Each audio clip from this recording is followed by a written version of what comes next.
앞서 히토류를 잠깐 언급을 해주셨는데 우리나라도 중국의 히토류를 상당 부분 의존하고 있기 때문에 네. 이 중국에서 히토류 수출이 금지된다면 우리나라도 피해가 좀 불가피한 상황이잖아요. 네, 그렇습니다. 이제 히토류라는 거는요, 결국에는 희귀한 흙, 그 안에 들어간 광물 자원인데요. 지금 중국이 7종에 대해서 사실상 이제 수출 통제를 이제는 했습니다. 그래서 예. 이렇게 된다 그러면 첨단 소재에 이 히토류가 들어가는데, 이 광물이 들어가는데 사실상 이거에 대해서 첨단 산업에 대한 발전이 저해될 수밖에 없고 이런 부분들이 이제는 영향을 미칩니다. 그래서 그런데 왜 이 히토류를 중국이 이제 전략 카드로 꺼내 들었을까라고 본다 그러면 히토류는 놀라지 마십시오. 우리나라도 있습니다. 없습니까? 있습니다. 그런데 미국도 있고요. 각국 나라가 많습니다. 근데 왜 희귀한 흙이냐? 이게 뽑아내기가 어렵습니다. 그러니까 흙은 있는데 그 안에 있는 광물 자원을 뽑아낼 때 화학 처리를 하거든요. 예. 환경 오염이 정말로 상상을 초월합니다.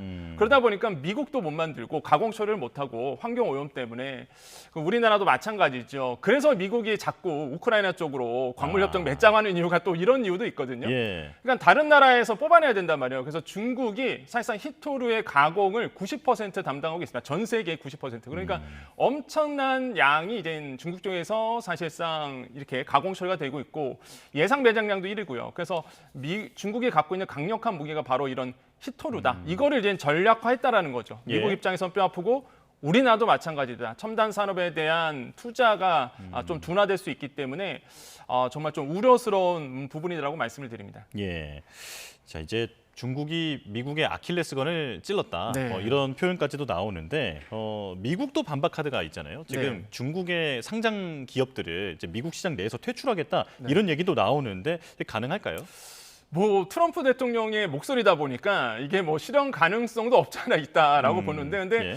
뭐 지금 시장의 전망은요, 뭐 실현 가능성은 그렇게 높지 않다. 왜 그러냐면 지금 미국에 상장된 중국 기업에 관접해서 상장된 기업 다 포함해서 한 286개가 상장되어 있는데 시총 규모로 본다 그러면 1조 1,000억 달러 정도 됩니다. 근데 이게 억 달러 이렇게 그러면 잘 감이 안 오시잖아요. 예. 그래서 원화로 좀 말씀드리면 1,571조 원입니다. 그러니까 엄청난 금액이 사실상 이제 중국 기업이 미국에 상장돼 있는데 그러니까 이제 트럼프 대통령이 이걸 지렛대 삼아서 이제 중국 쪽으로 압박을 하고 있는 거다 이렇게 보시면 되겠습니다. 그래서 이런 점들이 아마 트럼프 대통령의 이제는 전략이라고 보시면 되겠는데 근데 사실상 지금의 이제 무역 관점에서 본다 그러면 중국이 이런 점에서 보면은 조금 더 약점을 가지고 있죠. 왜냐하면 이미 아시겠지만 뭐 애플과 그다음에 테슬라 공장이 다 있습니다. 그래서 저는 그런 표현 쓰거든요. 랜섬웨어 걸렸다. 이런 표현입니다. 그러니까 랜섬웨어가 IT 쪽, 컴퓨터 쪽만 쓰는 게 아니라 저는 경제계의 랜섬웨어.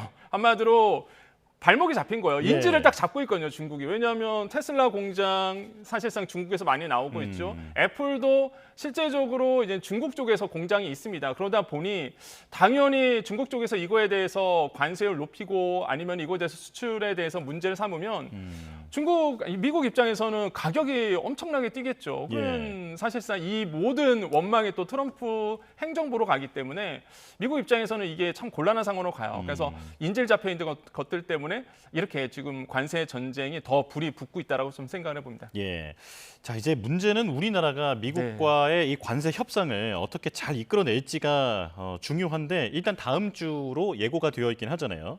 미국은 빨리 타결하는 게 더 유리할 거다. 이런 식으로 이제 다른 나라들에 얘기를 하고 있는데 우리가 어떤 전략으로 나서야 할지 전문가들마다 의견이 좀 분분한 것 같습니다. 정리해 주실까요? 저는 일단은 시간이 약이다라는 생각을 해봐요. 그러니까 일단 다른 나라에서 어떻게 협상을 하는지 보고 가는 게 저는 좋다고 생각을 서두를 하거든요. 필요는 없다. 예, 왜 그러냐면 사실 지금 미국이 콕 집어서 5대 나라, 그러니까 우선 협상 대상국 5대 나라를 콕 집었죠. 그래서 한국, 뭐 일본, 호주, 인도 이렇게 해서 이제 5개 나라를 뽑았는데 보시면은 이제 영국도 이제 뽑혔는데 거기서 보면은 관세율이 영국은 10% 상호 관세율입니다. 그다음에 호주가 10%, 인도가 26%, 우리가 25%잖아요. 일본도 26% 이렇게 돼 있는데 사실 이제 90일 이후에 동안에 이렇게 협상을 해야 됩니다.